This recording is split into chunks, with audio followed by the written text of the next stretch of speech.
Choices always were a problem for you. What you need is someone strong to guide you. Deaf and blind and dumb and born to follow. About 10 years ago, I remember thinking to myself, I hadn't left the truth yet, but I had started questioning the governing body. And I was thinking about how a lot of the governing body were getting old and they were dying. They were dropping like flies, and I remember thinking to myself back then, what's going to happen when these younger brothers come into power at Bethel? What kind of changes are they going to be willing to make once the older ones are dead and gone? And sure enough, look at all the changes that the Watchtower organization has made just within a relatively short amount of time. This video is just going to be talking about my personal top 5 cringe-worthy moments, top 5 cringe-worthy progressive moments of the organization. The first one, I'm going to take you back, and hopefully, as a witness, you remember this. It was one of the conventions. Every convention has a drama, right? Well, one stood out particularly to me because they reenacted an exorcism of a demon right there in the middle of the convention. It came complete with sound effects and, like, I don't remember if there was lighting effects, but I think there was wind.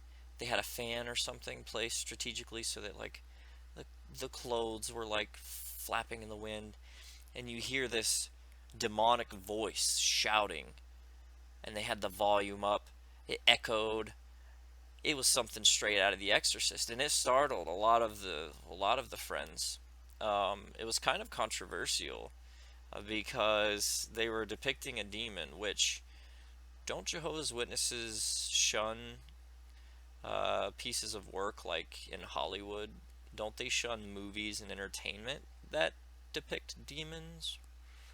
Yeah, so that was a big cringeworthy moment. one of the one of the directions they took that didn't go over so well. It's kind of embarrassing. The next one, I guess we'll count down to number 1. So that was number 5. Number 4 would be the songbook, the most recent songbook they came out with. We were so excited, me especially. I love music.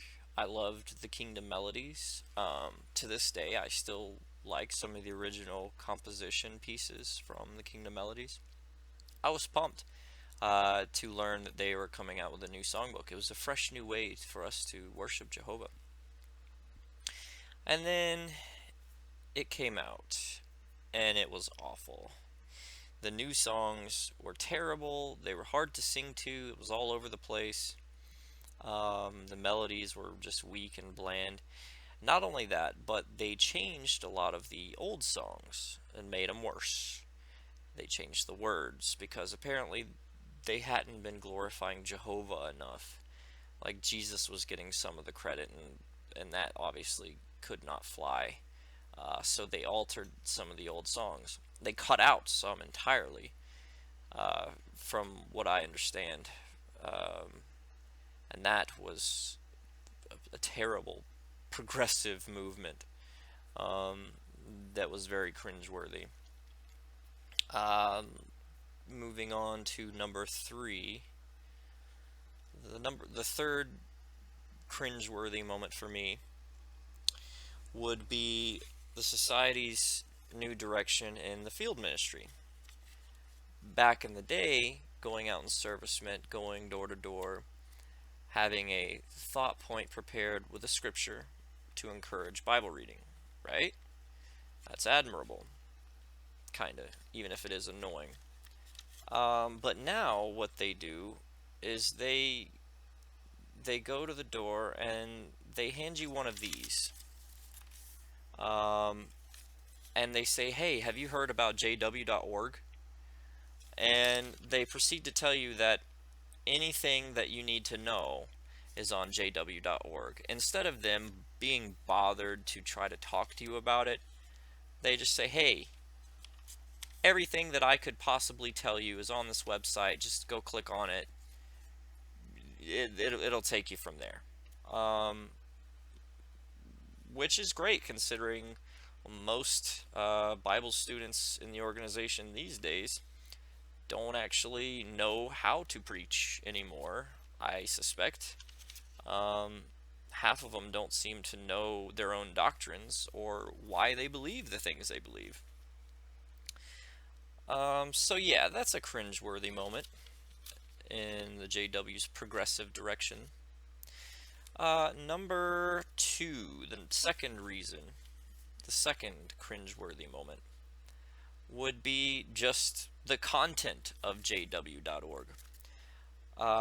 Specifically, how they're making all these cutesy little videos for kids now. Since when did the organization need their own Nick Jr.? Um, but yeah, like here's a picture of one of the little cartoons right there. It's all CGI and hip and cool. Oh, we're so progressive. We know technology now. One of the worst ones, the first one that I saw on the website, was about Sparlock the Wizard. See that handsome guy right there? That's Sparlock the Wizard. Um, so the video is of this kid who comes home with this toy, Sparlock. He's all excited about it. He's like, "Yeah, Sparlock." Shh. You know, he's playing around with him, having a blast. And then his mom sees it, and she's like, "What is that? Is that a wizard?" And he's all like, "Yes." She's like, "Do wizards use magic?" And he's all like, "Yeah." She's like, "Does magic make Jehovah happy, or does it make Satan happy?" And he's all like, "Satan." And he knows already that she's gonna make him throw away his toy. Um, and it's horrible. Like this little cartoon serpent comes down holding Sparlock and trying to convince him, like the devil is trying to convince Eve to sin. You know, the little cartoon snake is holding Sparlock and is like nudging him. Yeah, yeah, yeah, yeah. Take Sparlock, take Sparlock. I'm the devil. Yeah, yeah, yeah. That's inappropriate and terrible, but it's cringeworthy to me because I don't want people to know how terribly I was raised. It's cringeworthy to have that out there because people are gonna be like, "Wow, you were raised in that cultish environment where you can't even play with a wizard toy because your god is so paranoid and jealous." Yeah, yeah, cringeworthy moment number two. So now we get down to the number one cringeworthy moment of Jehovah's Witnesses and their new progressive ways. For me, it's got to be Happy at Bethel. Um, Hopefully you've all seen it. Um, just type it in on YouTube, Happy at Bethel. Basically, a lot of the brothers and sisters up there decided it would be a good idea to dance around on and around the Bethel building and all the various work sites. Uh, it's bad enough that they're all white and can't dance.